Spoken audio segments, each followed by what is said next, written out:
Capítulo 5. Como os pensamentos mudam o cérebro e o corpo. Já sabe que todos os pensamentos que formula, todas as emoções que sente, todos os acontecimentos que experiencia, sejam eles alegres ou estressantes, o tornam engenheiro epigenético das suas próprias células. Somos nós que controlamos o nosso destino. É aqui que surge outra questão: se o seu ambiente mudar e o levar a programar os genes de outra forma, será possível, com base no que vê e naquilo em que acredita, programar o gene antes de a mudança no ambiente ocorrer? Os sentimentos e emoções são normalmente os produtos finais das experiências, mas será possível combinar uma intenção bem definida com uma emoção para começar a dar ao corpo uma ideia da experiência futura, antes da sua manifestação? Quando se concentra a sério numa intenção para obter um resultado futuro, se puder tornar o pensamento interior mais real do que o ambiente exterior nesse processo, o cérebro não saberá diferenciar uma coisa da outra. Nessa altura, como a mente inconsciente, o corpo começará a vivenciar o novo acontecimento futuro no momento presente. Transmitirá informação a novos genes, de outra forma, que se estão a preparar para esse acontecimento futuro imaginado. Se continuar a praticar mentalmente essas escolhas, comportamentos e experiências que deseja, reproduzindo mesmo o novo nível mental vezes sem conta, o cérebro começará a mudar fisicamente, instalando novas estruturas neurológicas que se equiparem a esse nível, de modo que a experiência pareça já ter acontecido. Só com o pensamento, produzirá variações epigenéticas que conduzem a verdadeiras mudanças estruturais e funcionais no corpo, tal como acontece a quem reage a um placebo. O corpo e o cérebro deixarão de viver no mesmo passado e passarão a viver no novo futuro que criou na sua mente. Tudo isto é possível através da técnica do ensaio mental, que consiste essencialmente em fechar os olhos, imaginar-se a fazer qualquer coisa repetidamente e rever mentalmente o futuro que deseja, enquanto pensa na pessoa que já não quer ser, o eu de sempre, e na pessoa que quer ser. Para tal, tem de pensar nas suas futuras ações, planear mentalmente as suas escolhas e concentrar a mente numa nova experiência. Analisemos esta sequência mais a fundo, para que possamos entender melhor o que acontece precisamente no ensaio mental e como é que isso funciona. Quando ensaiamos mentalmente um destino ou sonho sobre um novo resultado, imaginamo-lo vezes sem conta, até ele se tornar familiar. Quanto mais conhecimento e experiência sobre a nova realidade desejada tivermos instalados no cérebro, mais recursos obteremos para criar um modelo superior no processo de visualização mental e mais fortes serão as nossas intenções e expectativas, tal como aconteceu com as camareiras de hotel. Estamos a lembrar-nos de como será a nossa vida e de como nos sentiremos, se conseguirmos alcançar o que queremos. Isso significa que estamos a concentrar a atenção numa intenção. A partir daí, juntamos conscientemente os pensamentos e as intenções a um estado emocional superior, como a alegria ou a gratidão. Mais sobre os estados emocionais superiores em breve. Ao assimilarmos essa nova emoção e ao sentirmos-nos mais empolgados, mergulhamos o corpo na neuroquímica que estaria presente caso esse futuro acontecimento estivesse mesmo a ocorrer. Uma possibilidade seria estarmos a dar ao corpo um sabor da futura experiência. O cérebro e o corpo não distinguem a experiência concreta que está a decorrer da experiência pensada, uma e outra são a mesma coisa em termos neuroquímicos. O cérebro e o corpo começam a acreditar que estão realmente a vivenciar a nova experiência no momento presente.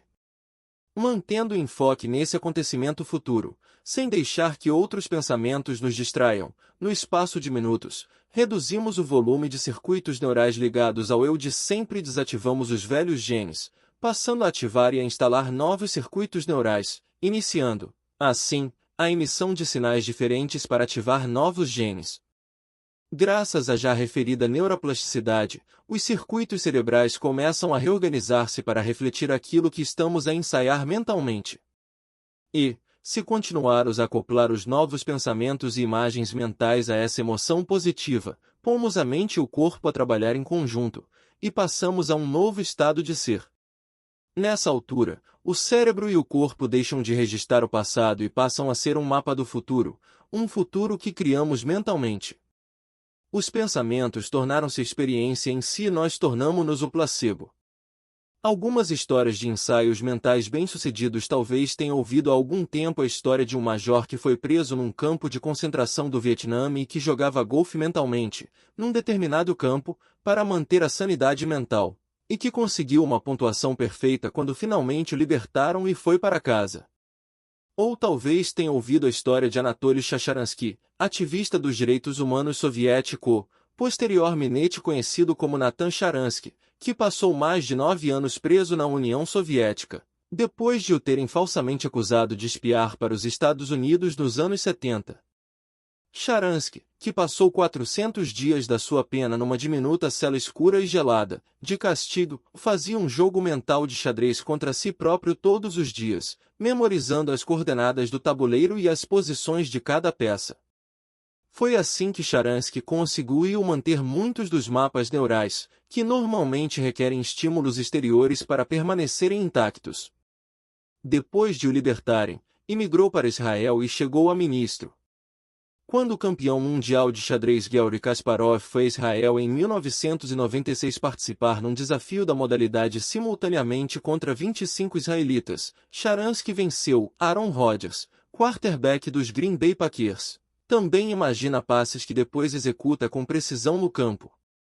Na Supertaça de 2011, num jogo eliminatório, em que os Packers, que estavam em sexto lugar, ganharam 48-21 aos Atlanta Falcons, que estavam em primeiro, Rodgers completou 31 dos 36 passes, 86,1%, sendo essa a quinta melhor percentagem pós-época de passes completos de todos os tempos. No sexto ano, um treinador explicou-nos a importância da visualização, contou Rodgers a um repórter desportivo do USA Today.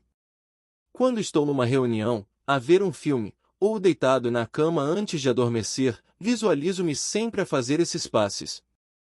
Muitos dos que faço no jogo já tinham sido pensados. Deitado no sofá, visualizei-me a fazê-los. Rodgers também conseguiu evitar 3 saques nesse jogo, comentando mais tarde. Visualizei a maioria das situações. Inúmeros atletas profissionais também utilizaram o ensaio mental e obtiveram resultados espantosos, entre os quais, o jogador de golfe Tiger Woods, as estrelas de basquetebol Michael Jordan, Larry Bird e Jerry West, bem como o lançador de baseball Roy Halladay. O campeão de golfe Jack Nicklaus escreveu o seguinte no seu livro Golf My WI: nunca fiz uma jogada, nem nos treinos, sem formular uma imagem bem clara na mente. É como um filme a cores. Primeiro, vejo a bola onde quero acabar, direitinha, branca e bem acima da relva verde. Depois, a cena muda e passo a ver a bola chegar lá, o caminho, a trajetória, o formato e, até, o comportamento quando a terra. Dá-se então uma speckle de fade-out. Na cena seguinte, apareço eu a fazer a tacada que concretiza as imagens anteriores. Só no fim desse curto espetáculo privado é que seleciono um taco e me aproximo da bola.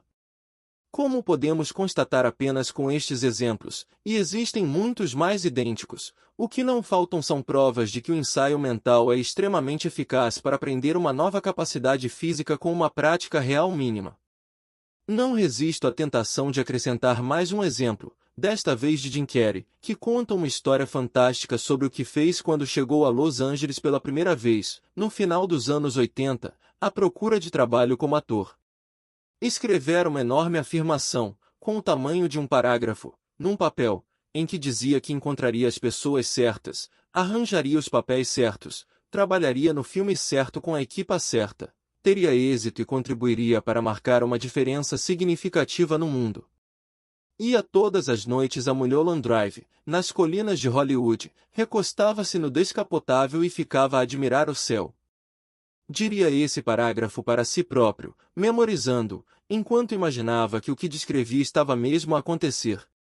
E só voltava desse famoso miradouro de Hollywood quando sentisse que era a pessoa que imaginava ser e que tudo o que visualizava era real. Chegou mesmo a passar um cheque de $10 milhões a si próprio, com a descrição por prestação de serviços de ator, com a data, Dia de Ação de Graças de 1995. Passou anos com esse cheque na carteira. Por fim, em 1994, foram lançados 3 filmes que fizeram de Carrey uma estrela. Primeiro, Ace Ventura, Detetive Animal, em fevereiro, seguido de A Máscara, em julho. Pelo papel no terceiro filme, Doidos à Solta, lançado em dezembro, Carey recebeu um cheque de precisamente US$ 10 milhões. Tinha criado exatamente o que visualizara para si próprio. O que essas pessoas têm em comum é o facto de terem eliminado o ambiente exterior, ido para além do corpo e transcendido o tempo, fazendo mudanças neurológicas significativas nelas próprias. Quando se apresentaram ao mundo, eram capazes de levar a mente e o corpo a trabalhar em conjunto e criaram no mundo material o que tinham começado por conceber no domínio mental. Os estudos científicos comprovam-no. Para começar, muitas experiências de ensaio mental demonstram que quando nos concentramos numa determinada região do corpo, os pensamentos estimulam a região no cérebro que a controla, e, se persistirmos, produzimos mudanças físicas na zona sensorial do cérebro. Faz sentido, porque se continuarmos a dirigir a nossa atenção para o mesmo propósito, ativamos e instalamos as mesmas redes de neurônios e construímos mapas cerebrais mais robustos nessa zona. Segundo um estudo de Harvard, pessoas que nunca tinham tocado piano, praticaram mentalmente um simples exercício a uma mão, 2 horas por dia, durante 5 dias, e fizeram as alterações cerebrais idênticas às das pessoas que praticaram fisicamente as mesmas atividades, sem levantar um só dedo.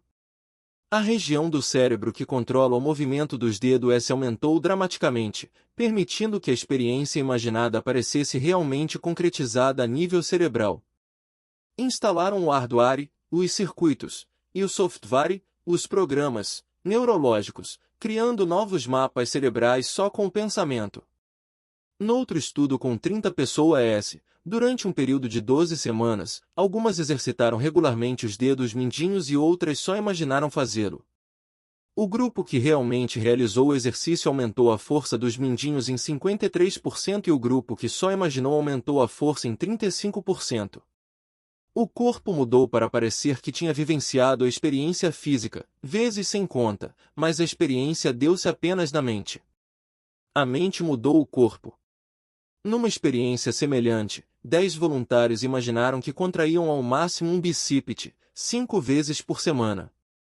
Durante essas sessões, os investigadores registraram a atividade elétrica cerebral dos sujeitos e mediram-lhes a força muscular de 2 em 2 semanas. Os que só tinham imaginado que contraíam o bíceps aumentaram a força muscular em 13,5% no espaço de poucas semanas e continuaram a ganhar força ao mesmo ritmo durante 3 meses, depois de pararem. O corpo respondeu a uma nova mente. Um último exemplo é o estudo francês que comparou sujeitos que levantavam ou imaginavam levantar halteres de diferentes pesos. Os que imaginavam levantar pesos superiores ativaram mais os músculos dos que os que imaginavam levantar pesos inferiores. Nos 3 estudos sobre ensaio mental aqui referidos, os sujeitos registraram aumentos mensuráveis na força muscular, servindo-se apenas dos pensamentos. É bem capaz de se perguntar se existem estudos que demonstrem o que acontece quando seguimos a sequência toda, quando não só imaginamos o que queremos criar, mas também nos ligamos a uma forte emoção positiva. Por acaso, existem. E não tardará a ler sobre eles. Emitir sinais a novos genes do corpo com uma nova mente para perceber melhor por que é que o ensaio mental funciona, é preciso observar alguns elementos da anatomia cerebral e, depois, entrar um pouco no domínio da neuroquímica. Comecemos por explicar que o lóbulo frontal, que se situa mesmo atrás da testa, é o nosso centro criativo.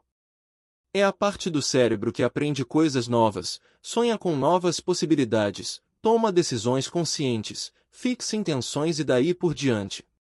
É o CEO, por assim dizer. Mais especificamente, o lóbulo frontal permite-nos observar quem somos, e avaliar o que fazemos e como nos sentimos. É onde habita a consciência. É importante perceber isto, porque ao tomar consciência dos pensamentos, poderá direcioná-los. Se praticar o ensaio mental e se concentrar realmente no resultado pretendido, o lóbulo frontal é um bom aliado, porque também reduz o volume no mundo exterior para impedir que a informação recebida pelos 5 sentidos o distraia tanto. A imagiologia cerebral demonstra que, num estado de alta concentração, como o do ensaio mental, a noção do tempo e do espaço diminui. Isso acontece porque o lóbulo frontal diminui os estímulos dos centros sensoriais, que permitem sentir o corpo no espaço, motores, responsáveis pelo movimento físico, e associativos, onde residem os pensamentos sobre a identidade e a personalidade, bem como os circuitos do lóbulo parietal, onde processamos o tempo. Quando transcende o meio ambiente, o corpo, e até o tempo, tem mais capacidade para tornar o pensamento que fórmula mais real. Assim que imagina um novo futuro para si próprio, que pensa numa nova possibilidade e começa a fazer perguntas específicas, por exemplo, como seria viver sem esta dor e esta limitação? O lóbulo frontal põe-se em sentido.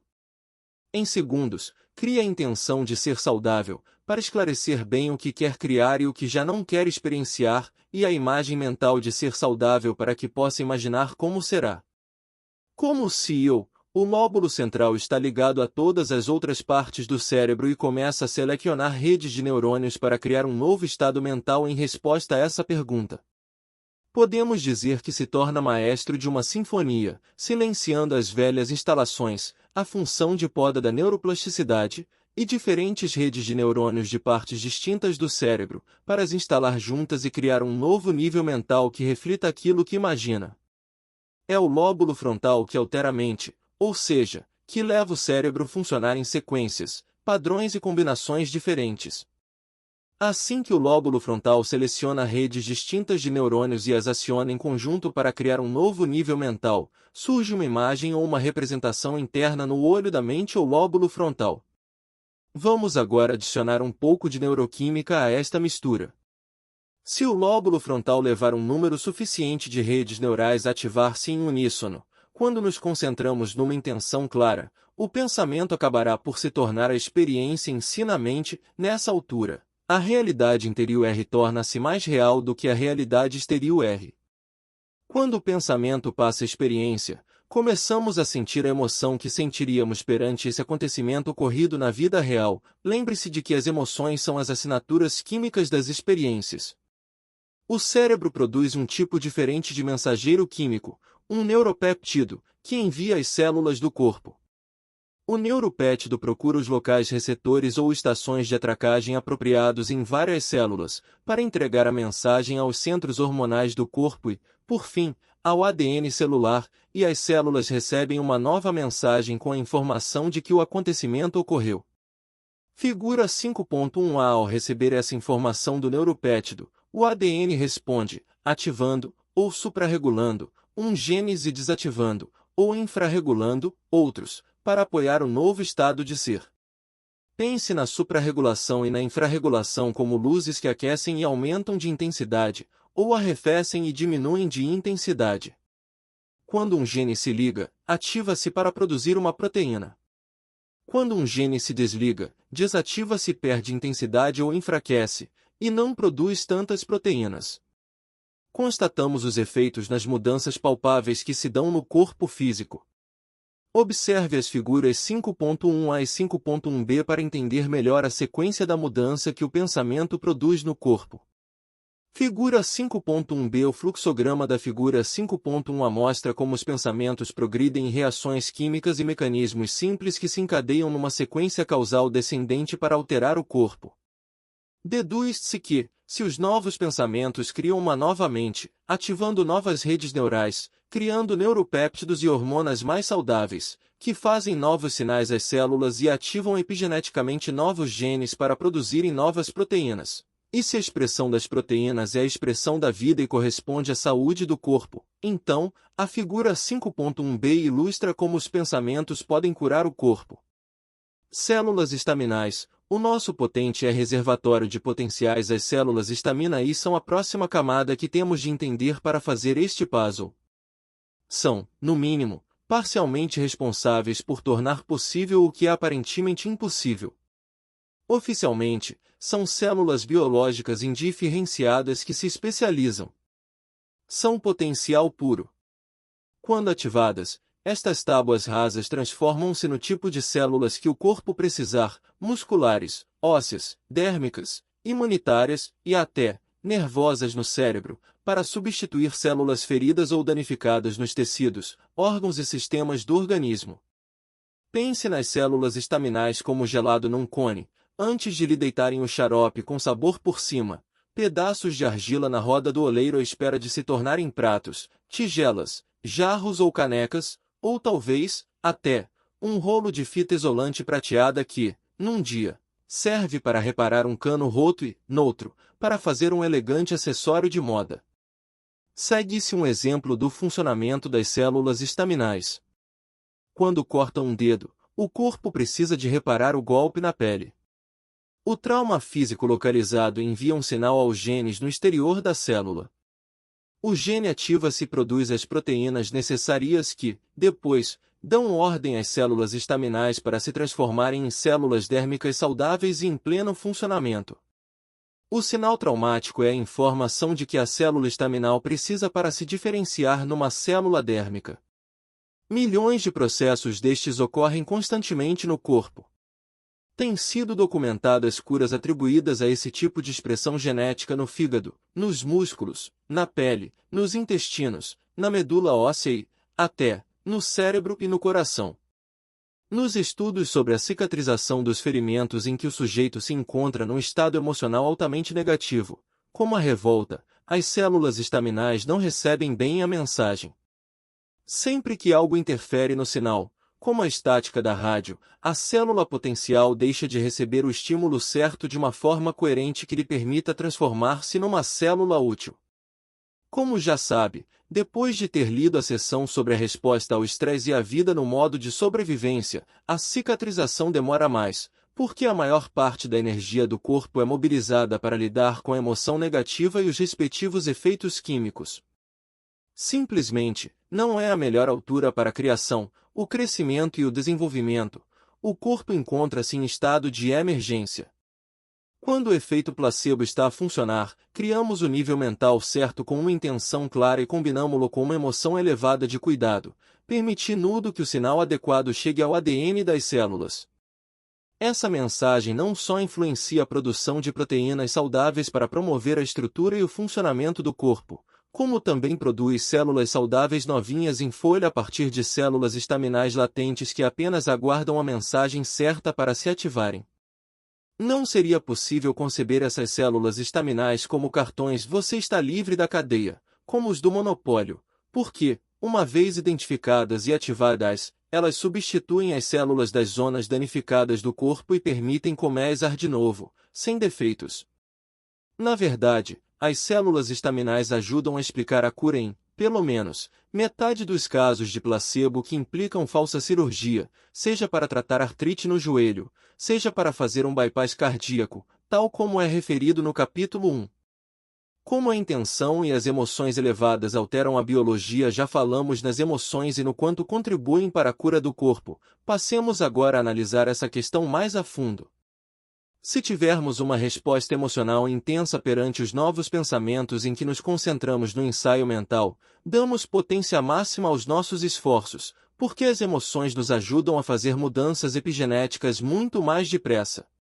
Não precisamos da componente emocional, afinal, os sujeitos que fortaleceram os músculos, imaginando que levantavam pesos, não precisaram de alcançar estados de beatitude para alterar os genes. Mas inspiraram-se, utilizando a imaginação, a cada levantamento mental, e dizendo: força! Força! Força! A emoção consistente foi o catalisador energético que realmente otimizou todo o processo. Manter emoções tão elevadas permite-nos obter resultados grandiosos, com maior rapidez, o mesmo tipo de resultados espantosos que vemos na resposta do placebo. Lembra-se do estudo do riso referido no capítulo 2? Os investigadores japoneses concluíram que ver um programa cômico durante 1 hora suprarregulava 39 genes, 14 dos quais associados à atividade das células exterminadoras naturais do sistema imunitário. Vários outros estudos demonstraram o aumento de vários anticorpos, depois de os sujeitos terem visto um vídeo de humor. As investigações realizadas na Universidade da Carolina do Norte em Chapel Hill revelaram ainda que o acréscimo das emoções positivas produzia aumentos no tônus vagal, uma medida de saúde do nervo vago extremamente importante na regulação do sistema nervoso autônomo e da homeostase. Num estudo japonês, depois de fazerem cócegas a ratos bebés, durante 5 minutos, diariamente, ao longo de 5 dias seguidos, para estimular as emoções positivas, os cérebros dos animais começaram a gerar novos neurônios. Nestes casos, as emoções positivas intensas ajudaram os sujeitos a desencadear mudanças físicas reais que melhoraram a sua saúde. As emoções positivas levam o corpo e o cérebro a florescer. Agora, observe o padrão de muitos estudos de placebo. Assim que alguém começa a formular a intenção clara de um novo futuro, a vontade de viver sem dor ou doença, e a combina com uma emoção intensa, excitação, esperança e expectativa de viver realmente sem dor ou doença. O corpo deixa de estar no passado e passa a viver nesse novo futuro, porque, como já constatamos, não distingue emoção criada por uma experiência realmente vivida de uma experiência mentalmente vivida. Isso faz desse estado emocional intenso em resposta ao novo pensamento uma componente vital do processo, porque se trata de nova informação que vem do exterior da célula, e, para o corpo, a experiência do ambiente exterior é igual à experiência do ambiente interior. Lembra-se do Sr. Urai, do capítulo 1? Ficou muito entusiasmado quando pensou em tomar o potente fármaco novo de que ouvirá falar e imaginou que este o poderia curar. Tal era o entusiasmo, que insistiu com o médico para lhe receitar. Não percebeu que o médico lhe deu uma substância inerte, mas o cérebro não fez a distinção entre as imagens mentais com uma elevada carga emocional que formulou de si próprio bem de saúde e a realidade de estar bem de saúde. Em consequência, o corpo respondeu emocionalmente, como se o que ele imaginara tivesse mesmo acontecido. A mente e o corpo trabalharam em conjunto para enviar sinais diferentes a novos genes, foi isso, e não o potente fármaco novo que tomou, que fez com que os tumores desaparecessem e lhe devolveu a saúde. Foi isso que gerou nele o novo estado de ser. Quando soube que os ensaios clínicos tinham concluído que o fármaco não funcionava, o Sr. Urai retomou os velhos pensamentos e emoções, a velha programação, e, como seria de esperar, os tumores reapareceram. O estado de ser mudou novamente. Quando os médicos o informaram a M de que poderia obter uma versão melhorada e funcional do fármaco, sentiu-se entusiasmado outra vez. Acreditou mesmo que a nova versão do fármaco funcionava, porque já tinha experienciado isso antes, ou, pelo menos, pensou que sim. Naturalmente que, ao retomar a intenção de saúde e ao começar a formular novos pensamentos de outras possibilidades, o cérebro voltou a acionar e a instalar novas ligações neurais e criou uma nova mente. A excitação e a esperança regressaram e essa emoção gerou as substâncias químicas do organismo que promoviam os novos pensamentos. Mais uma vez, o corpo não fez a distinção entre a convicção de bem-estar dos pensamentos e sentimentos e o bem-estar real. E, mais uma vez, o corpo e o cérebro responderam como se o que ele imaginara já tivesse acontecido, os tumores desapareceram de novo. Ao ler nas notícias que o fármaco milagroso era realmente um embuste, reverteu pela última vez para o velho pensamento e as velhas emoções, e, juntamente com a velha personalidade, voltaram os tumores. Não existia nenhum fármaco milagroso, o milagre era ele próprio. E não havia nenhum placebo. O placebo era ele próprio. Desse modo, devemos concentrar-nos não só em evitar as emoções negativas, como o medo e a revolta, mas também em cultivar conscientemente emoções positivas e genuínas, como a gratidão, a alegria, a excitação, o entusiasmo, o fascínio, o espanto, a inspiração, a confiança, a apreciação, a bondade, a compaixão e a capacitação, para termos todas as vantagens na maximização da saúde. Os estudos demonstram que o contato com emoções positivas e expansivas como a bondade e a compaixão, emoções que, por acaso, são um direito inato, gera a libertação de um neuropéptido diferente chamado oxitocina, que desativa naturalmente os receptores da amígdala, a parte do cérebro que gera medo e ansiedade. Sem o medo no caminho, podemos sentir infinitamente mais confiança, perdão e amor. Passamos de egoístas a altruístas. E, quando incorporamos esse novo estado de ser, os circuitos neurais abrem-se a um leque infinito de possibilidades que jamais imaginaríamos antes, porque já não estamos a despender toda a nossa energia na tentativa de sobreviver.